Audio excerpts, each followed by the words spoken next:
Hero baik udah. Chicken biryani 220. Bimayo nak fiding ni, aku saya sepanjang postal aku tu nak fuzani, diulang fiding. Postal mungkin leh jas farase. Bimayo ni fry.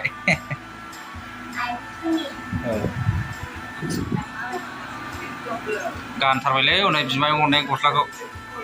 Wah, hero baik udah. Dari kalau mau sih.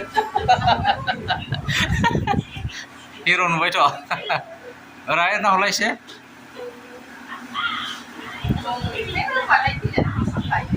Wah, mari grup pemilih baik sih. Baik ni bergerak kali, ayo nggak. Dek furu ni furu ni kau tahu furu kan he?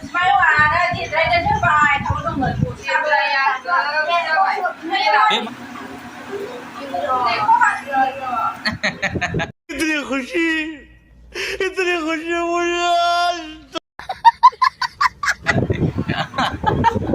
salah, saya bisa salah.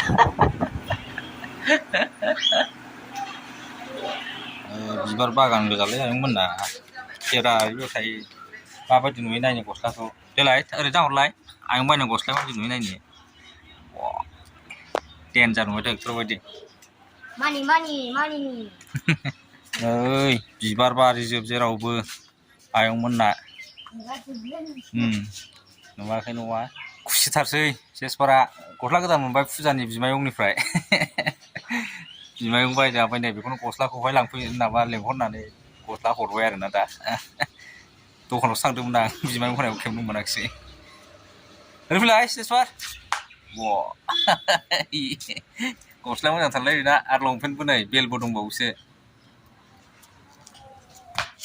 Ayo leh, sih long pen nak kali.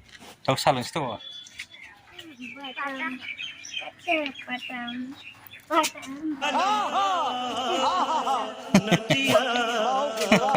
Goslam nane sejak terweleh ya. Bazar sepeda yang kosong bazar. Kira sepeda yang mana yuk?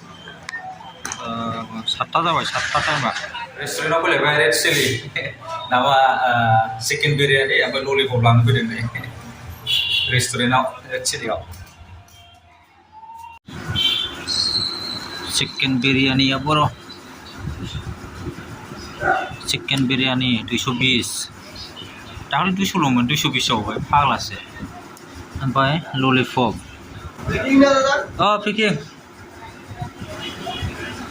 Oh, chicken lollipop 200. Chicken lollipop 200 sampai chicken biryani 220. Tama apa lagi? Chicken biryani 200 mendakali. Kita yang nane. Biryani jang lollipop jang biryani lollipop lạc không bay này thằng phía trên ngồi lạc không bay दिनैनि भिडिअआ एसेनोसै भिडिअखौ नायनायनि थाखाय जोबोद गोजोननाय थाबाय बयबो मोजाङै थाबानो जाबाय खुसियै था आरो गोसोनि खोथाफोरखौ बुंनो रोङाब्ला मिथिबायना गोजोननाय थाबाय बाय